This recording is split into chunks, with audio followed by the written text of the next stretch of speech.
أعوذ بالله من الشيطان الرجيم بسم الله الرحمن الرحيم الحمد لله رب العالمين بارئ الخلائق أجمعين باعث الأنبياء والمرسلين ثم الصلاة والسلام على خير خلقه العبد المؤيد والرسول المسدد حبيب إله العالمين أبي القاسم المصطفى محمد وعلى أهل بيته الطيبين الطاهرين وصحابته المنتجبين واللعن الدائم على أعدائهم أجمعين إلى قيام يوم الدين.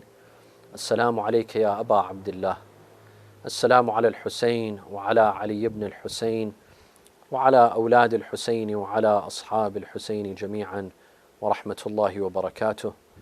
قال الله تعالى في كتابه الكريم: أعوذ بالله من الشيطان الرجيم إن أحسنتم أحسنتم لأنفسكم وإن أسأتم فلها. صدق الله العلي العظيم. In several religions, there is the belief in karma, which means that anything that happens to us in this life, it is because of our own actions. It is a direct result of things that we did to others or to someone. That's the belief in karma.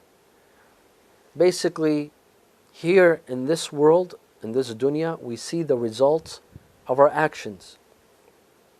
If we harmed someone, if we hurt someone, if we hurt a group or a family, we will see the same results in this dunya. What we did to others, it will come back to us, and it will happen to us. This is the belief in karma. And it is popular in Hinduism, in Buddhism. These are two religions that believe in karma and promote the idea of karma. However, I believe that this concept of karma is not restricted to these two religions of Hinduism and Buddhism. In fact, it exists in most religions, even in divine religions, in Christianity, in Judaism, in Islam. We believe in the concept of karma as in this, in the following, that what we do to others, it comes back to us. Whether it's good or bad. When we do good to others, we will see the good ourselves. When we do bad to others, it will also happen to us, and it will come back to us. Or in lay terms, what goes around comes around. It's like throwing a tennis ball at a wall.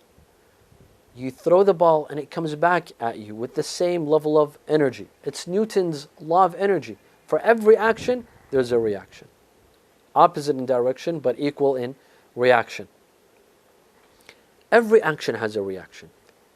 And we're talking about the realm of alam ad-dunya, in this life, before the next.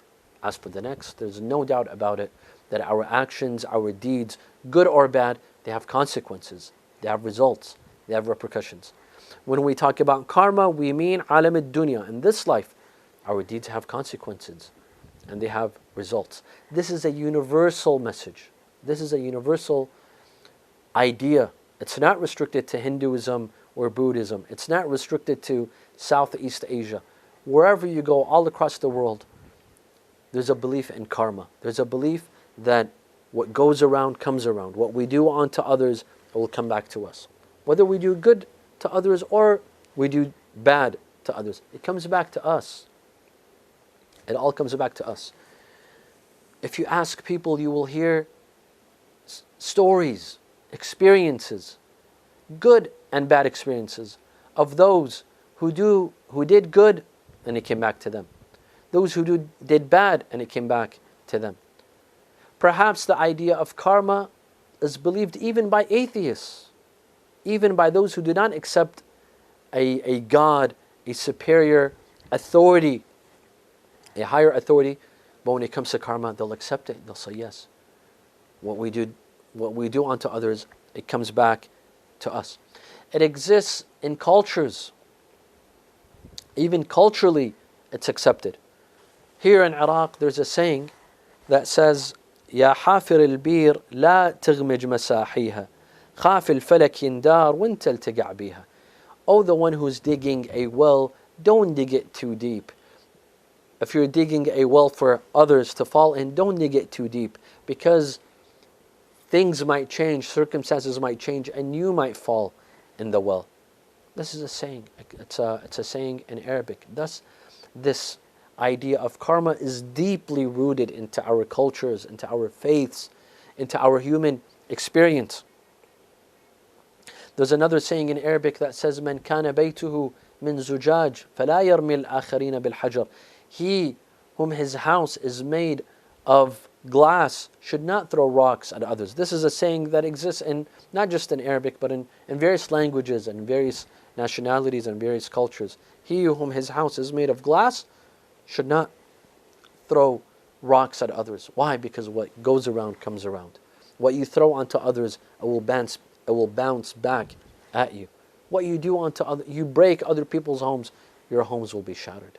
You ruin people's lives, your life will be ruined. This is a deeply rooted idea in many cultures.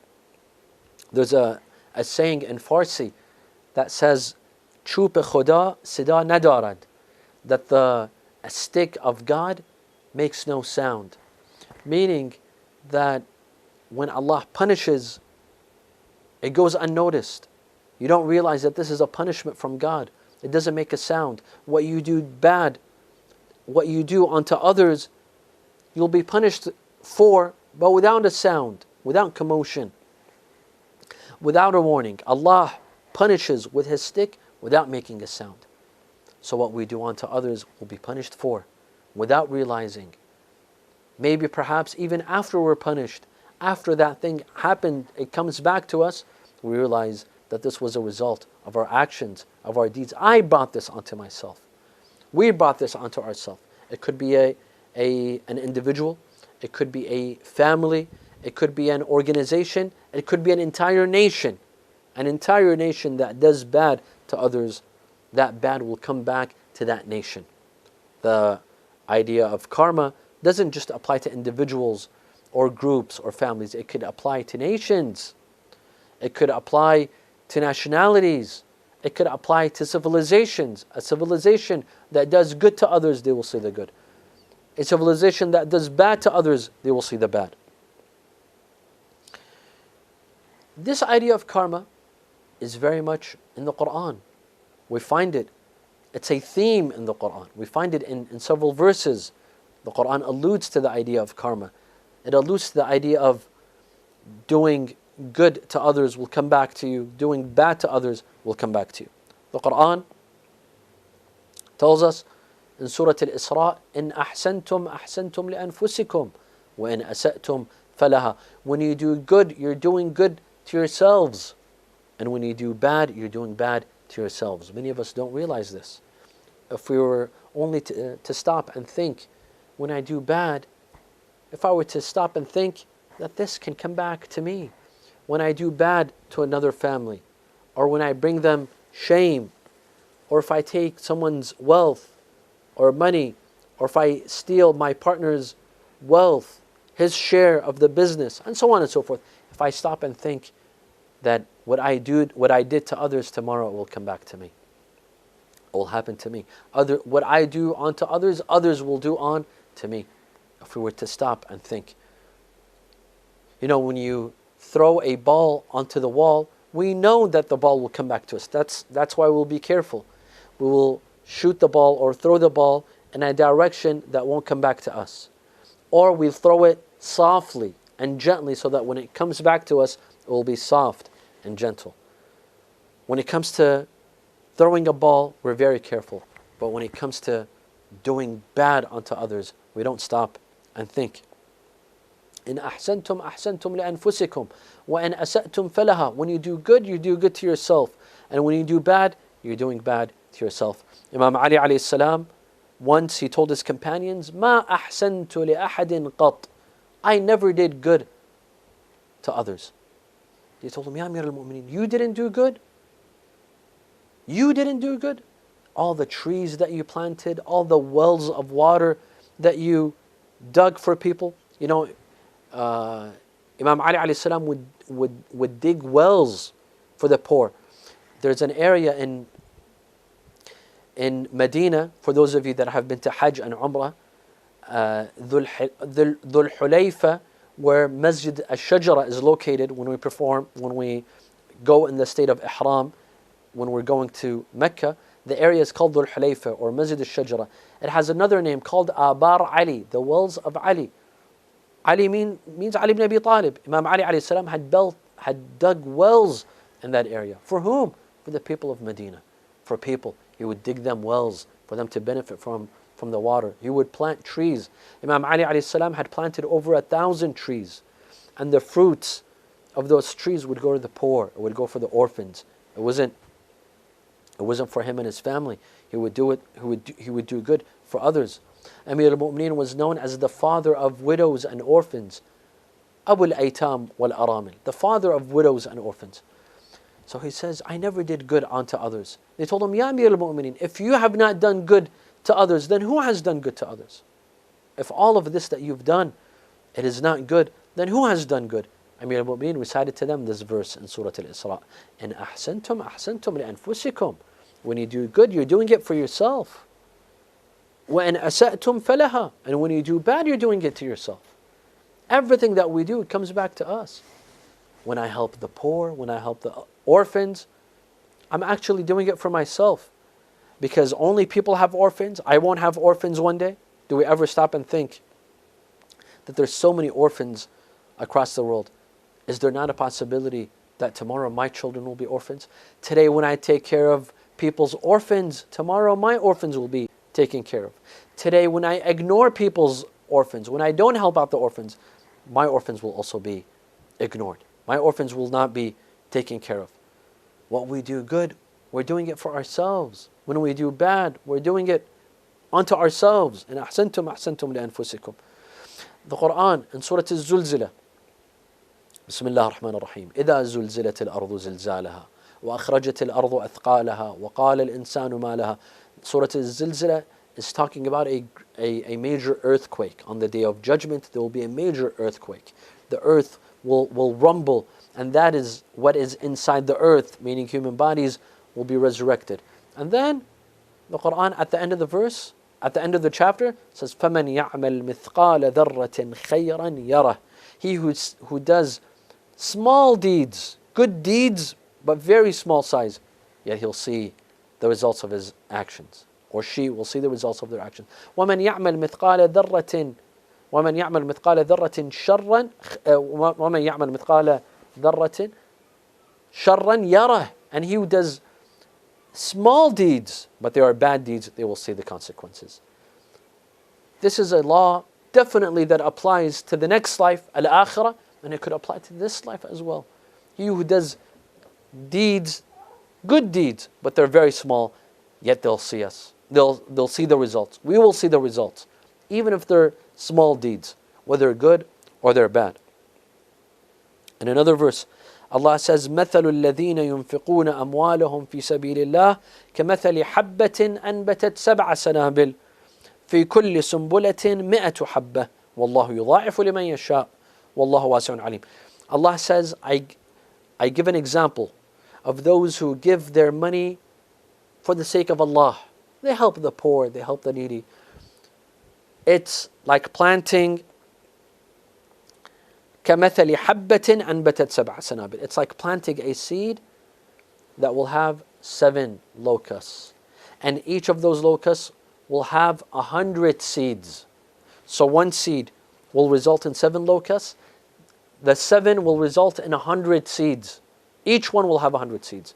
That means one seed is equivalent to 700 seeds. When you donate money for the sake of Allah, it will come back to you multiplied by 700. 700, not 7, not 10, but 700. The good comes back. Any money given for charity, given for a hospital, given for a clinic, given for an orphanage, given for Husseiniya, for the Majlis of Aba Abdullah, for the poor, for the orphans, in any cause, religious cause, that money will be multiplied 700 times. And it comes back in dunya. In dunya. Not just in the akhirah. The akhirah is confirmed. Rest assured that we'll see the consequences of our deeds in the akhirah. But in this dunya, it will come back to us. مَنْ جَاءَ بِالْحَسَنَةِ فَلَهُ عَشْرُ أَمْثَالِهَا. He who comes with a good deed, it will come back to him tenfold, multiplied by 10. Some say that this law applies to dunya, not just akhirah, but dunya as well.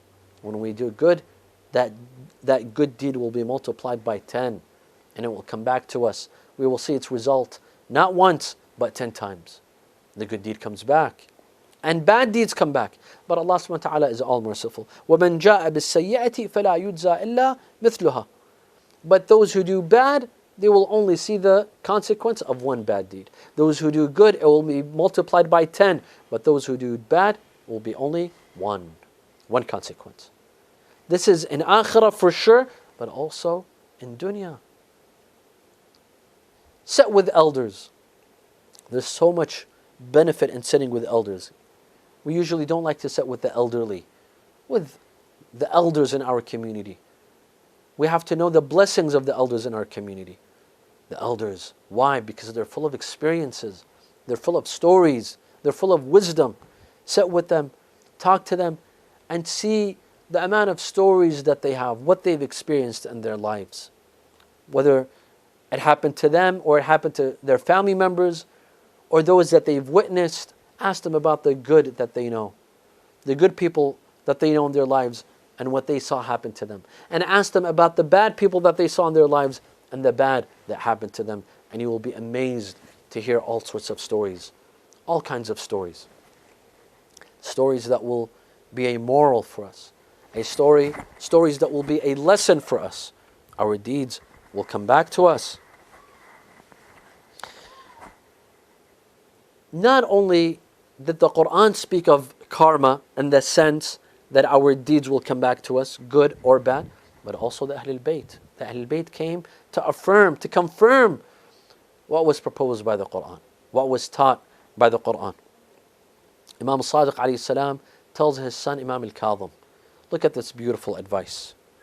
Beautiful advice from Imam Al Sadiq to Imam Al Qazwini. And the advice is not just for Imam Al Qazwini, it's for the Shia to hear. It's for the world to benefit from. The entire world to benefit from this advice. What is the advice? يا بني من كشف حجاب غيره انكشفت عورات بيته. My son, he who exposes the homes of others, he who exposes the hijab of others, who lifts the hijab of others, then his privates will be exposed. What is the Imam trying to say? Are there individuals who go and remove the hijab of people so that they are exposed, their privates are exposed? No. The Imam is saying that he who exposes the secrets of others. In every home, there's a secret. People's homes are full of secrets. Every individual has a secret. Every family has a secret. He who exposes the secrets of individuals and homes, the secrets of his homes will be exposed. His secrets will be exposed. What we do unto others, it will come back to us. We all have secrets. When I expose the secret of my friend, of my cousin, of my relative, of my neighbor, I don't have secrets. If I don't have secrets, there's no secrets in my home. There are. In every home there's a secret. He who exposes the secrets of others, the secrets of his home will be exposed. He who harms others, he will be harmed himself. وَمَنْ سَلَّ سَيْفَ الْبَغْيِ قُتِلَ بِهِ. And he who draws the sword of oppression will be killed by that sword. We draw a sword, we want to fight others, we will be killed by that same sword. If we instigate, if we tell a tyrant to kill someone innocent, we will be killed by the same sword that was drawn to kill someone innocent. Look at, in recent times, Saddam Hussein. Saddam Hussein in the 80s, from 1980 to 1988, he led a vicious, oppressive, tyrannical war against the Islamic Republic of Iran. Who led him? Who fueled him? Who was sponsoring him? Who was giving him the weapons? Who was telling him to continue and not to stop? Who? Was it not some of his neighbors that were instigating against the Islamic Republic of Iran? Some of the neighbors of Saddam who were fueling him, who were giving him ammunition against Iran? What happened to some of his neighbors? In the year 1990, just 2 years after the end of the Iraq and Iran war that caused the deaths of millions of people, millions on both sides, from the Iraqi side and the Iranian side. What happened? A small country was invaded by Saddam.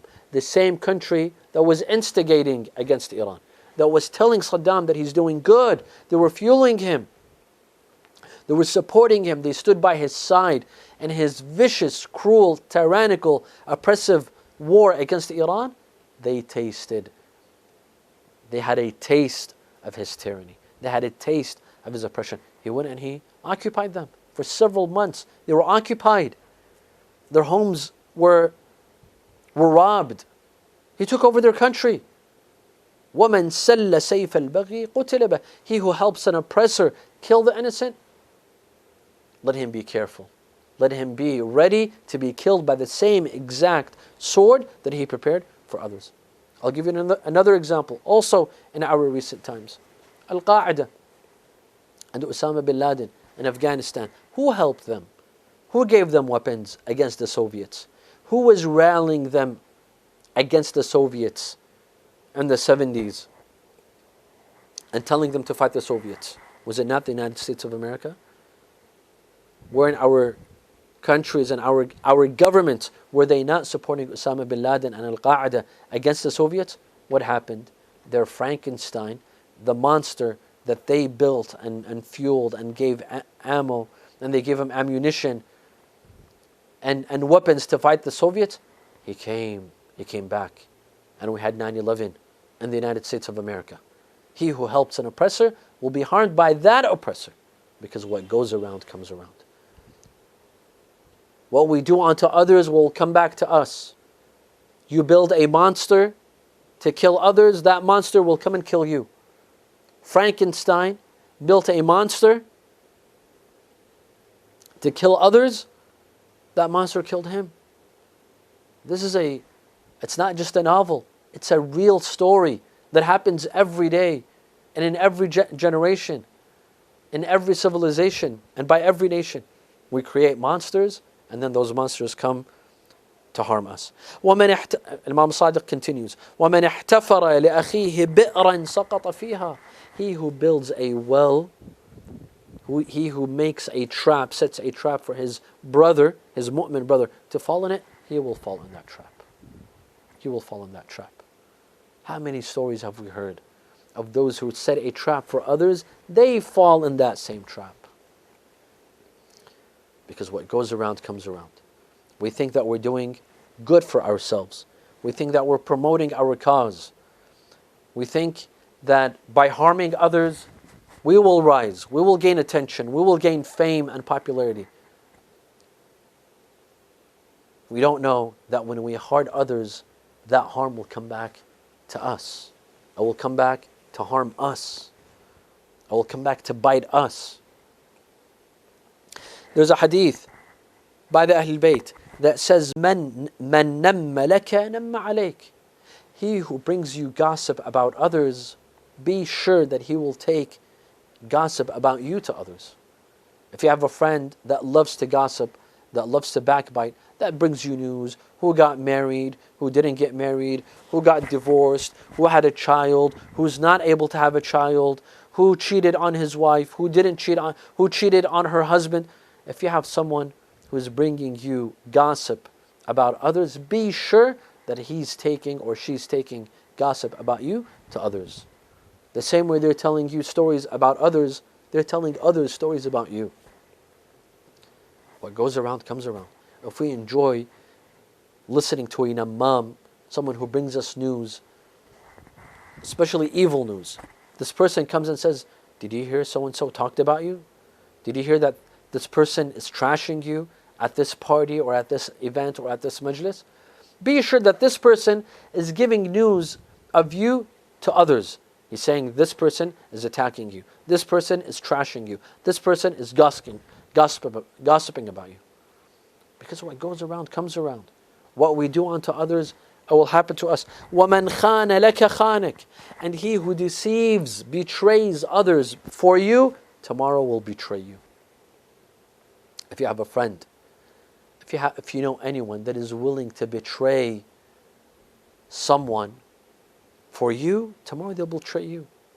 If you met a lady who is willing to betray her husband for you because she loves you, now you want to marry this person, know that this lady will betray you tomorrow for someone else. It could happen. It could happen. He who betrays others for you, tomorrow they will betray you. This is the word of the Imam. Man khana laka, he who betrays others and deceives others for you, tomorrow they'll betray you and they will deceive you. Man khana laka khanak. Wa man naqala ilayka naqala ank. And he who tells you, who quotes others in your presence. They'll say, did you hear what this person said? Did you hear what that person said? Tomorrow they will quote you in the presence of others. They will say, did you hear what this person said about you, about others? The same way they quote others in your presence, tomorrow they will quote you in other people's presence. This is a law. This is a divine law. It doesn't change.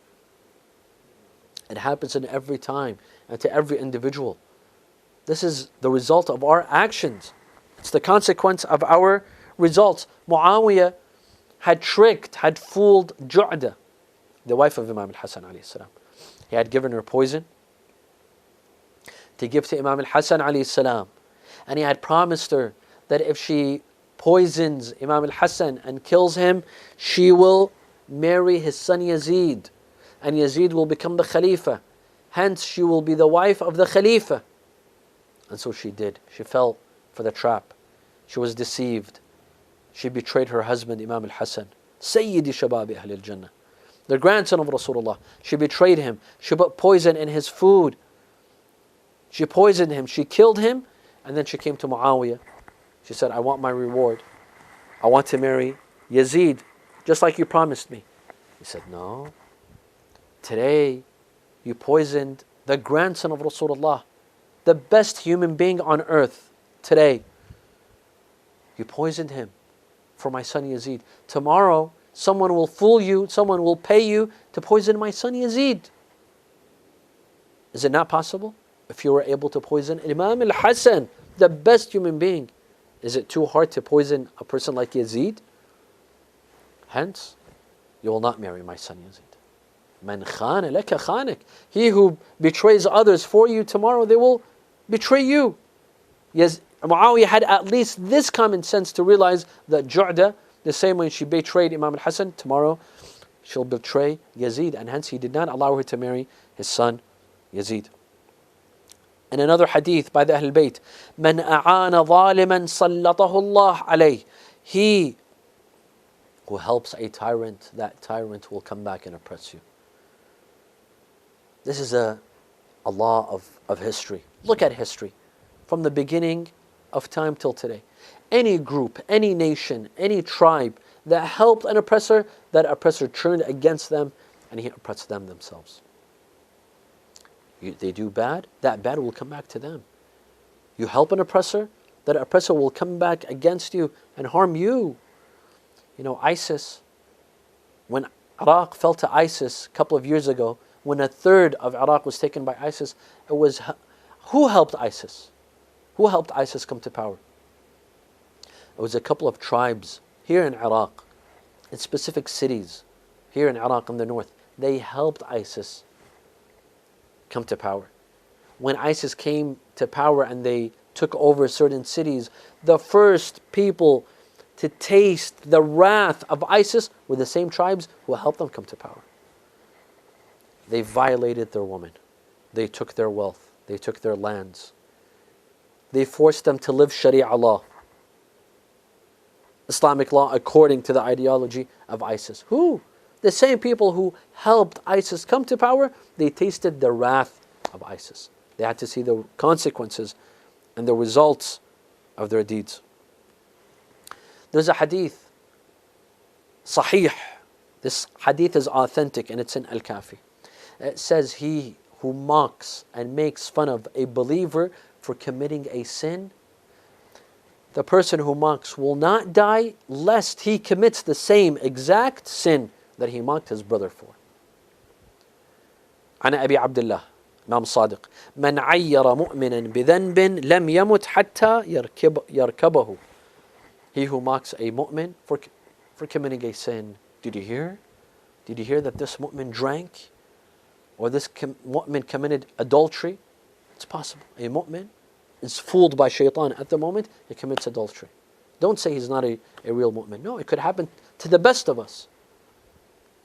And there will be people going around mocking him, making fun of him for committing adultery. Those who make fun of a mu'min, not those who go and teach him or admonish him or advise him. No, that's al-amr bil-ma'ruf wa nahy al-munkar. That's another story. Those who mock him, make fun of him, whether in his presence or in his absence. The Imam says, let them be rest assured that they will not die lest they commit adultery themselves for mocking another mu'min. Because what goes around comes around. What we do unto others will happen to us. وَمَنْ أَسَاءَ فَلَهَا. He who does bad, he will see the bad with his own eyes in his life. You have to be careful. Don't mock a mu'min. You see a mu'min commit a sin, advise the mu'min. Perform an-nahy al-munkar, but don't expose them. Don't expose that mu'min. Advise him. Let him learn a lesson. But don't expose him or her to the entire community. There's so many stories of karma. There's so many stories that we may learn from and benefit from that teach us that our actions have repercussions in dunya, let alone al-akhirah. That we will see the results of our actions here before the next life. One day, Musa alayhi salam, he told him, Ilahi, I want to see your justice. Show me your justice here in dunya. I want to see how just you are. Allah told Musa, go and stand on a hill that is looking onto a river or a lake. Musa went and stood. He saw a knight riding a horse. He came to the river. He came down from his horse. He took off his belt. He went into the river to swim, to drink, what have you.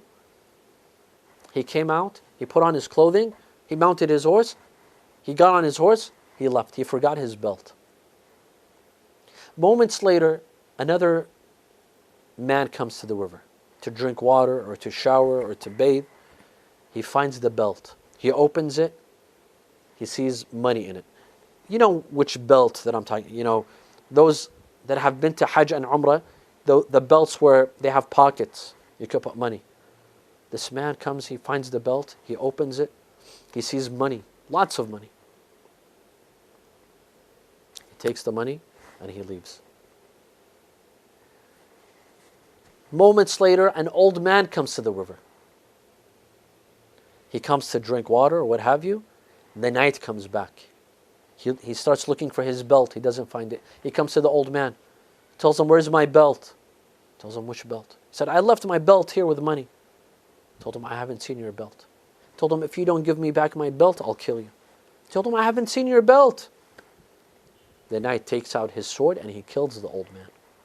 And he leaves. Musa, he's shocked. He said, Ilahi, I asked you to show me your justice. I didn't want to see injustice. What I saw was injustice and oppression. Allah told Musa, Ya Musa, hold on a minute. We will explain to you. As for the knight who left his money and the second man who took the knight's money, the knight had stolen money from the second man. But the second man was weak. There was no way for him to receive his money back except in this way.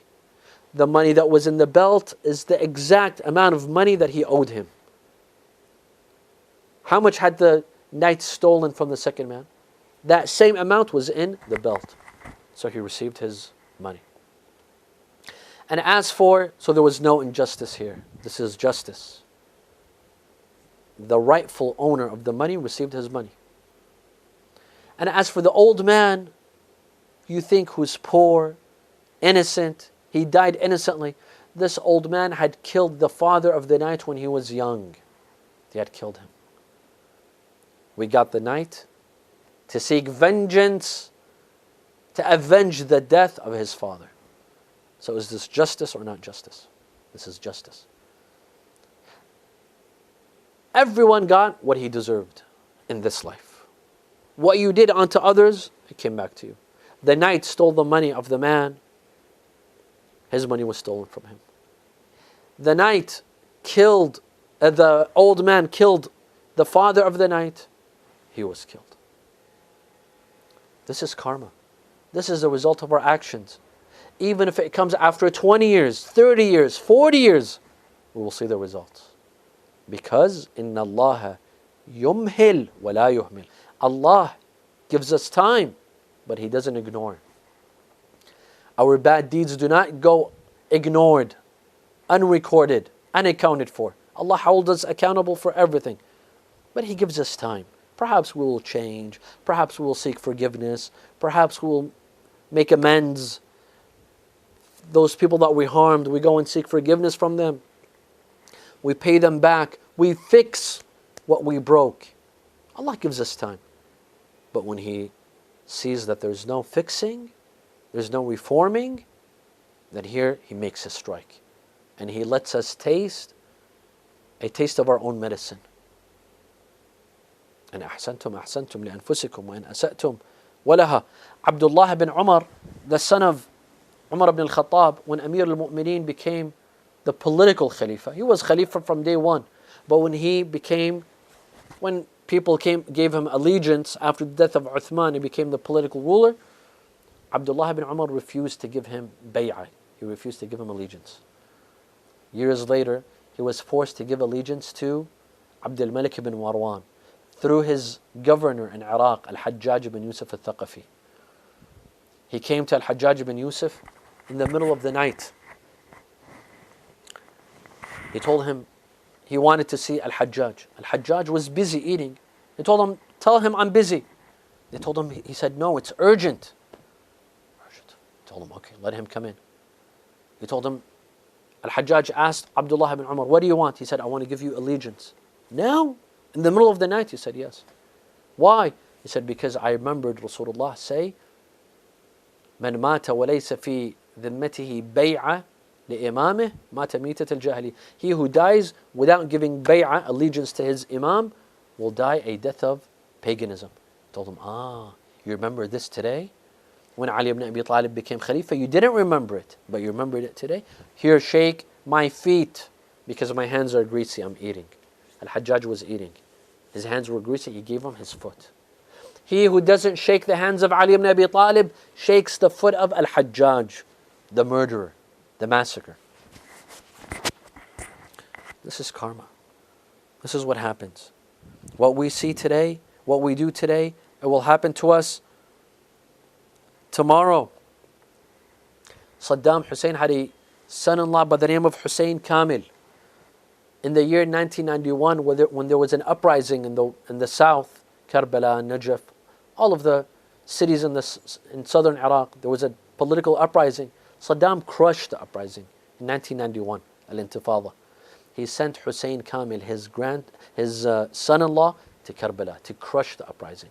Hossein Kamil came with an army. He crushed the uprising, and people sought refuge in the shrine of Imam Hussein.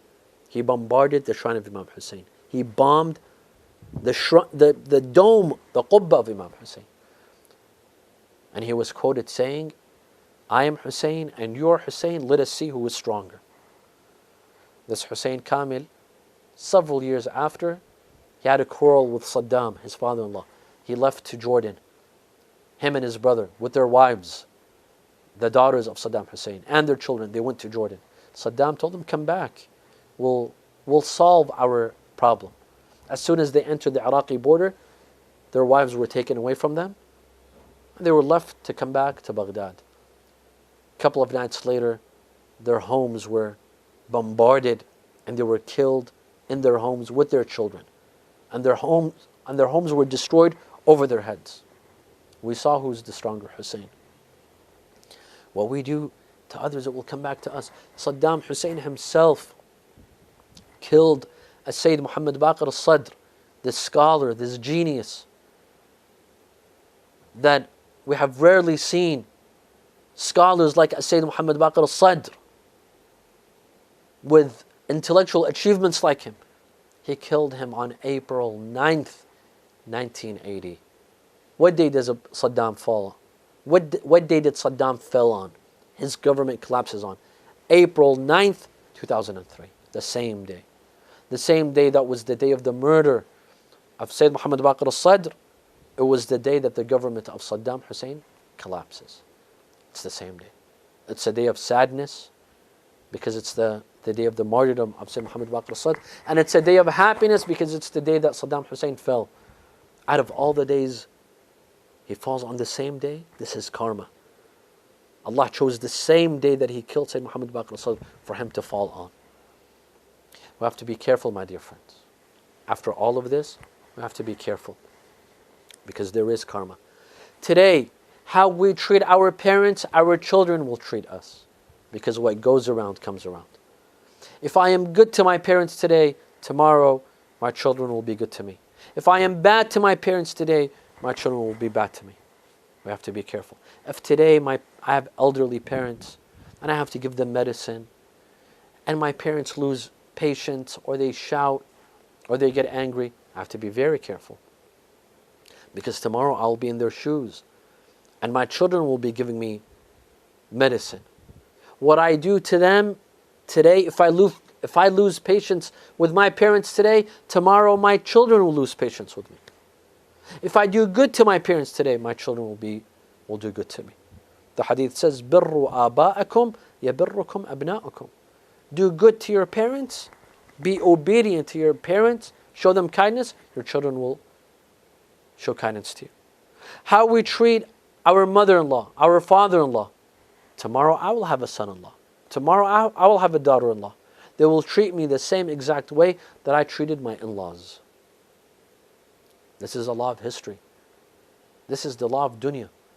How I treat others, I will be treated. What we do unto others, it will happen to us. How I treat my family members, my parents, my community members, my neighbors. If I'm good to my neighbor, I will have a neighbor that is good to me. If I mistreat my neighbor, I'll have a neighbor that mistreats me. What we do unto others, it will happen to us. Imam Hossein alayhi salam on the day of Ashura, when his son Ali al-Akbar entered the battlefield. Ali al-Akbar was a special individual. He was Imam Hussein's eldest son. He was the one that looked exactly like Rasulullah sallallahu alaihi wasallam. He looked like him, he sounded like him, and he behaved like him. Imam Hussein would say, أشبه الناس خلقا وخلقا ومنطقا برسولك. برسول الله صلى الله عليه وسلم. When Ali al-Akbar wanted to enter the battlefield, he sought permission to enter the battlefield. Imam Hussein alayhi salam did not say no. When all others sought permission to enter the battlefield, Imam Hussein would say no, except his son Ali al-Akbar.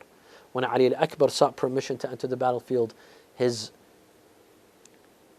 tears started streaming on his cheeks, and he raised his head to the sky and he said, Allahumma ashhad ala ha'ula'i al-qawm faqad baraza ilayhim ashbahu an-nas khalqan wa khuluqan wa mantiqan bi rasulik wa kunna idha ishtaqna ila nabiyyik nadarna ila wajhi hadha al-ghulam Allahumma famna'hum barakat al-ard ومزقهم تمزيقا واجعلهم طرائق قددا ولا ترضى الولاة عنهم أبدا فإنهم دعونا لينصرونا ثم غدوا علينا يقاتلونا.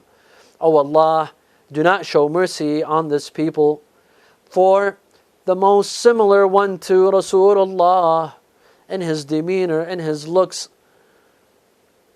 in his speech, resembles Rasulullah, has come forth to fight them. Put your wrath on them, divide them. For they have called us to support. They have called us here to support us, but they have turned against us to fight us. And then Imam Hussein alayhi salam looked to Umar ibn Sa'd. And this is the pivotal moment. He said, قطع الله رحمك يا عمر بن سعد كما قطعت رحمي ولم تحفظ قرابتي من رسول الله. May Allah cut your kinship with your family members the same way you have cut my kinship with my family members.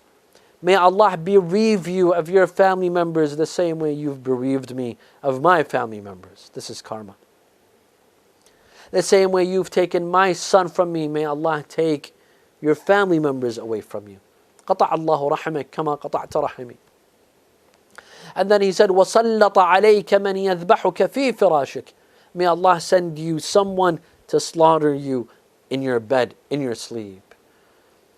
Ali al-Akbar prepares for battle. He enters the battlefield and he fights very bravely. Layla, his mother, comes out of the tent. She looks at the face of Imam Hussein alayhi salam. He looks very worried. He looks very sad. She tells him, my master, has something happened to my son Ali? He said, no, but a champion has come out to fight him.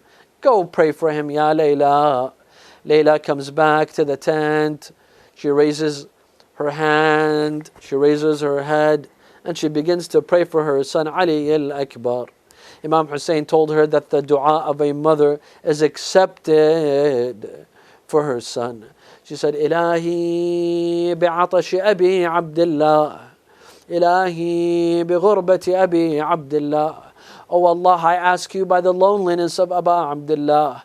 Oh Allah, I ask you by the thirst of Aba Abdullah. يا راد يوسف إلى يعقوب رد إلي ولدي علي. Oh, the one who returned Yusuf onto Yaqub, return to me my son Ali. Ali al-Akbar came back. He asked his father for some water. Imam Hussein alayhi salam told him, my son, go back and go fight and do not come back. Your grandfather will quench your thirst for you.